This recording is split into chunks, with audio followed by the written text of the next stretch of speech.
জামালপুর, নোয়াখালী ও খাগড়াছড়িতে ধর্ষণের মামলায় 10 জনের মৃত্যুদণ্ড দিয়েছে আদালত। এছাড়া এক স্কুল ছাত্রীকে ধর্ষণের মামলায় গোপালগঞ্জে একজনকে যাবজ্জীবন সশ্রম কারাদণ্ড দেওয়া হয়েছে। প্রতিনিধিদের পাঠানো তথ্যছবিতে আরো জানাচ্ছেন সোহেল আহমদ। শেকড় থেকে শিখরে। জামালপুরের বকশীগঞ্জে এক গৃহবধূকে সংঘবদ্ধ ধর্ষণের দায়ে 7 জনকে মৃত্যুদণ্ড দিয়েছে আদালত। এছাড়াও দণ্ডপ্রাপ্ত সবাইকে 1 লাখ টাকা করে অর্থদণ্ড প্রদান করা হয়। সোমবার দুপুরে জামালপুরের জেলা ও দায়রা জজ আদালতের নারী ও শিশু নির্যাতন দমন ট্রাইব্যুনাল 1 এর বিচারক আব্দুর রহিম এই রায় ঘোষণা করেন। 2025 সালের 25 মে রাতে শেরপুরের ঝগড়াচর বাজার থেকে ইজিবাইক যোগে বকশীগঞ্জের জানকিরপুরের বাসায় যাওয়ার পথে গৃহবধূকে তুলে নিয়ে সংঘবদ্ধ ধর্ষণ করে আসামিরা। চলতি বছরের 15 এপ্রিল চার্জশিট দেন তদন্তকারী কর্মকর্তা। 7 জন সাক্ষীর সাক্ষ্য গ্রহণ শেষে এই রায় ঘোষণা করে আদালত।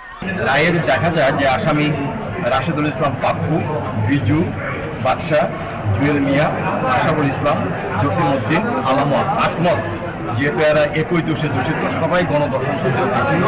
আসামি প্রত্যেককেই দোষী সাব্যস্ত করে মৃত্যুদণ্ডের আদেশ প্রদান করে এবং প্রত্যেককেই 1 লক্ষ টাকা জরিমানা আদেশ প্রদান করেন।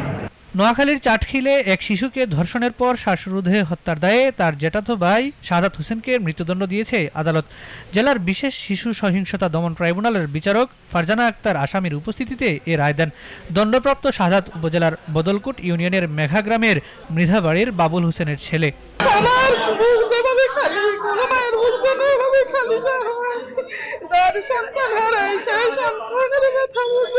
রায়ের প্রতি সন্তুষ্ট হয়েছি।